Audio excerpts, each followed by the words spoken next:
السلام عليكم ورحمة الله وبركاته. ازيكم؟ عاملين ايه يا طلاب تانية اعدادي؟ النهاردة بإذن الله هنشرح الاستفهام. ادوات الاستفهام عندنا 4. تمام، هشرحهم بالتفصيل وان شاء الله يبقوا سهلين وهتفهموهم كويس قوي. لو اول مرة تتفرج عليا، معاكم ميس آية شهاب، مدرسة اللغة الفرنسية. قبل ما نبدأ شرح، لو عجبك الفيديو ما تنساش تعمل اشتراك في القناة ولايك للفيديو. لو عندك اي سؤال اكتب لي في الكومنتات، ولو عايز تشترك معايا في جروبات الاونلاين هسيب لك رقمي في الديسكريبشن بوكس. ويلا بينا نبدأ الشرح. اول أداة استفهام معانا وهي الكون. على فكرة هي مش اول مرة ناخدها، يعني احنا اخدناها قبل كده. كون دي معناها متى. تمام، بتسأل عن ايه؟ بتسأل عن وقت. طب بص اللي تحتيها، اكيلر، في اي ساعة. بتسأل عن ايه؟ بتسأل عن وقت برضو. طب ايه الفرق؟ قال لي ان كلمة كون اللي هي متى، الاداة استفهام دي، بتسأل عن وقت بس مش بتحدد لي بساعة. يعني مثلا انت جاي الحفلة امتى؟ اقول له بالليل. تمام، انت رايح المطعم امتى؟ رايح مثلا على الظهر كده، مش متحدد بساعة. تمام، فدي كونت بتسأل عن وقت غير محدد بساعة.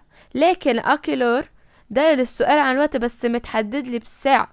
تمام، انت رايح في اي ساعة رايح الحفلة؟ فقوله انا رايح الحفلة الساعة 8 الصبح، تعالى 8 بالليل، وهكذا. تمام، ده الفرق ما بين الاتنين. لكن الاتنين بيتحددوا بيسألوا عن الوقت. كوند زي مثلا في المثال، كوند اون فا على فت، متى تذهب الى الحفلة؟ فقال لي اون فا على فت لو سوار. لو سوار يعني بالليل، انا رايح بالليل. الساعة بقى 6 7 8 لحد 10 مش مهم، هو ما قاليش الساعة كام، بس انا رايح بالليل.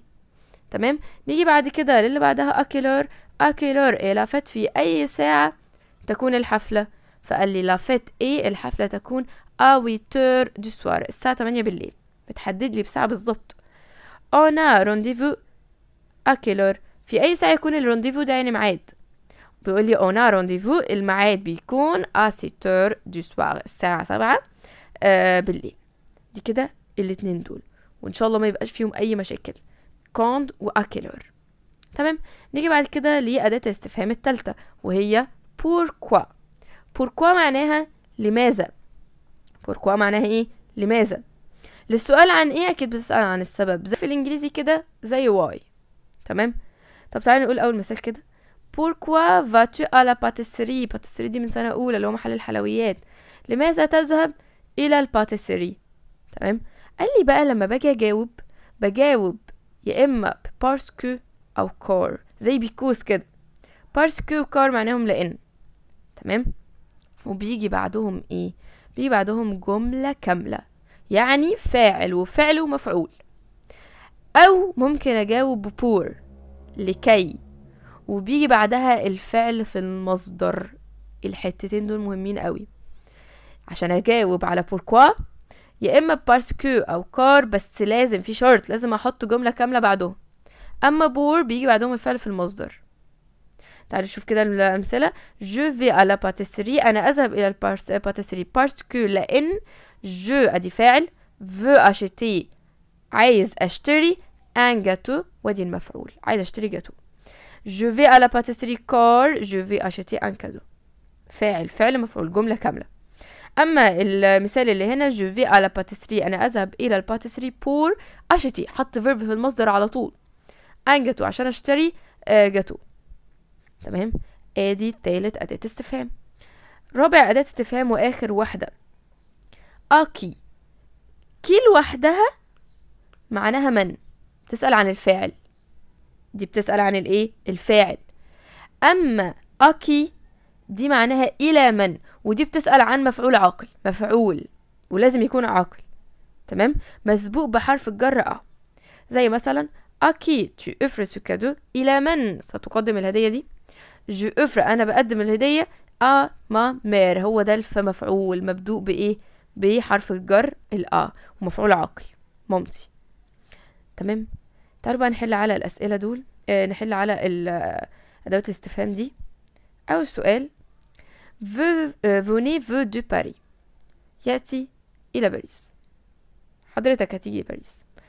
بصوا، انا يعني في ناس بتتفزلك فزلكة غريبة جدا. الاو دي معناها اين، والكي معناها من. تمام. ينفع اقول اين وعندي باريس مكان او مكان موجود احط اقول ايه، وينفع اقول كي من وهو عندي الفعل اصلا موجود اللي هو الفو؟ لا.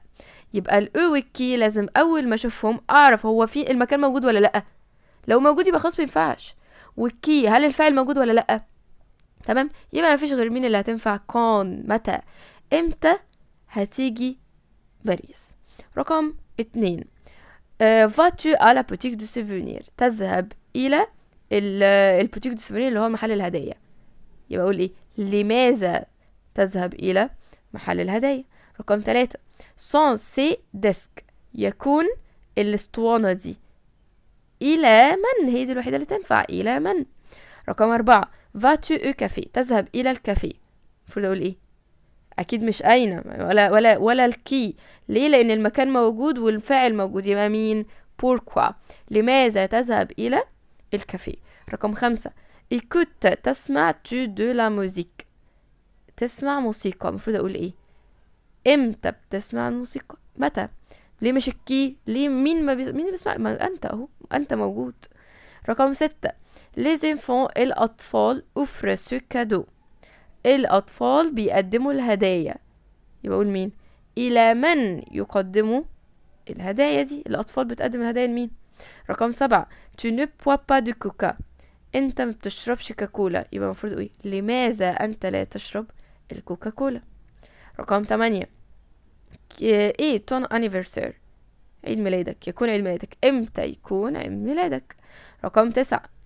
tu écris les invitations؟ انت بتكتب الدعوات. يبقى ايه؟ الى من بتكتب الدعوات؟ رقم 10. vous allez à la fête؟ تذهب الحفلة. يقول ايه؟ متى ستذهب الى الحفلة؟ رقم 11. heure allez-vous au cinéma؟ حطيت لك heure يعني هو مكملها لك اصلا. مين الوحيدة بتاخد heure؟ à quelle heure؟ رقم 12. سارة va à la fête؟ سارة بتذهب الى الحفلة. ها امتى؟ متى؟ على فكرة متى عادي ممكن اصلا نحط اداة استفهام في الاخر او في النص او في الاول، مش هتفرق. دي كده ادوات استفهام وحلينا عليها وخلصناها. ايه بقى اللي هنشرحه النهارده تاني؟ عايزين نشرح تكملة الجملة. الكومبليت معتمد على ان انتوا بتفكروا ان انتوا ازاي تحطوا جملة. يعني فكروا بالعربي وحاولوا تترجموها للفرنش، شغلوا دماغكم يعني. تمام. ازاي؟ تعالوا نبدأ كده بأول جملة. مثلا بيقول لي je fête. je fête انا بحتفل. انا بحتفل بايه؟ mon anniversaire le 5/3. ده اصلا تبع درس، ده اول الدرس بيتكلم عن الاحتفال بعيد ميلاد، بالزواج، باي حاجه. بدل mon anniversaire في كلمه mon mariage، بس خليكم في anniversaire عشان دي اللي اخدتوها. انا بحتفل بعيد ميلادي. عايز تكتب التاريخ تمام، مش عايز براحتك. رقم 2. à l'occasion بمناسبه du mon anniversaire عيد ميلادي، وكان لي نقط اللي بالازرق ده هو النقط. نقول ايه؟ je organise une fête. انا بنظم حفلة. مثلا يعني احنا ممكن حد ما جاش في باله الجملة دي. انا بمناسبة عيد ميلادي ممكن مثلا va au cinéma. انا رايح السينما. je vais au cinéma. مثلا انا هروح السينما، مش هحتفل، مش هعمل احتفال، رايح السينما، رايح البحر، ايا كان. بس يعني دي افضل عشان دي اللي في المنهج. رقم 3. j'invite mes amis. انا بدعو اصدقائي. نقط. هتدعو اصدقائك ليه؟ اما fête anniversaire. لو مذاكرين الجزئية الاولانية اول حاجة اتشرحت في اليونت ده هيبقى الموضوع سهل عليكم. j'invite mes amis أنا بدعو أصدقائي للاحتفال بعيد ميلادي à ma fête du anniversaire. طب رقم 4. pour inviter mes amis علشان لكي تدعو أصدقائك. عشان تدعو أصدقائك بتعمل إيه؟ j'écris أنا بكتب لي كارت دي invitation، ودي كانت موجودة في الكلمات. بكتب بطاقات دعوة. فبتيجي تعزم حد على جواز، على عيد ميلادك، ايا كان، بنعمل ايه؟ جيكري لي كارت دي انفيتاسيون، بنكتب بطاقات دعوه. دلوقتي يعني الموضوع اتحدث شويه بنبعت واتساب عادي يعني. تمام. رقم 5. لا فيت الحفله تكون chez moi. chez moi دي يعني ايه؟ يعني عندي في البيت. تمام. طب ممكن اقول حاجه تانية، ممكن اقول او كلوب في النادي، ممكن اقول او ريستوران في المطعم، اي حاجة شغل مخك. رقم 6 لا فيت كومنس، الحفلة بتبدأ à 8 heures du soir. بعد كلمة كومنس لازم احط ساعة. بتبدأ، ما هو ايه اللي هحطه تاني غير الساعة؟ حفلة بتبدأ الساعة 8. ممكن اقول à 8 heures كده، à 8 heures حرف الأش، الأر بتتعمل أش، à 8 heures du soir. رقم 7 pour la fête للاحتفال، ما مير مامتي وقال لي نقط. احنا بنيجي نعمل مثلا عيد ميلاد، مش ومش يا ماما بقى، مش يعني بتقولها لا انا هعمل لكم التورتايه، نقولها ازاي بقى؟ ماما بتعد الجاتو، بريبار يعني يعد، ان جاتو ماما بتعد الجاتو. دي كده رقم 7. رقم على فكرة في رقم 7 ممكن نقول حاجة تانية برضو. ممكن اقول ماما هتشتري الجاتو، بدل بريبار اقول اشت، اهي اشت يعني يشتري، اشت ان كادو او اشت دو كادو. تمام. رقم 8 ألفت في الحفلة on mange دي جاتو. دي على فكرة دي كنا قايلينها اصلا، الحاجات اللي بنعملها في الحفل، بناكل جاتو. ايه شانت، دايما بيحط لك الاي تي دي اللي هي ايه وي إيه وايه كمان، بناكل جاتو وشانت. ممكن اقول دانس، حاجة فيهم دانس بنرقص. تمام. رقم 9 quand nous allons à un anniversaire، عندما نذهب الى عيد الميلاد. نحن لو بتروح عيد ميلاد بتعمل ايه؟ بتجيب هدية، apportant un cadeau، بتجيب هدايا، apportant un cadeau بتجيب هدية. رقم 10 pour acheter un cadeau، لكي تشتري هدية. on va يعني يذهب، بنذهب فين؟ دي حاجة ثابتة، دي à la boutique de souvenir، محل الهدايا، à la boutique de souvenir. رقم 11 je offre à ma mère، أنا بقدم لمامتي نقط. بتقدم لمامتك اكيد هديه، يعني ممكن اقول ان كادو على طول، ما اقولش ايه الهديه اصلا، كادو. تمام. ممكن تقول ان بوكيت دو فلور، ممكن تقول ان مونتر جايب لها ساعه، ان فلاكون دو بارفان جايب لها زجاجه ريحه، ان فولار جايب لها كوفيه. الحاجات اللي قلناها الهدايا اللي احنا قلناها مع بعض في اول حصه. رقم 12 جو في على باتيسيري، انا اذهب الى محل الحلويات.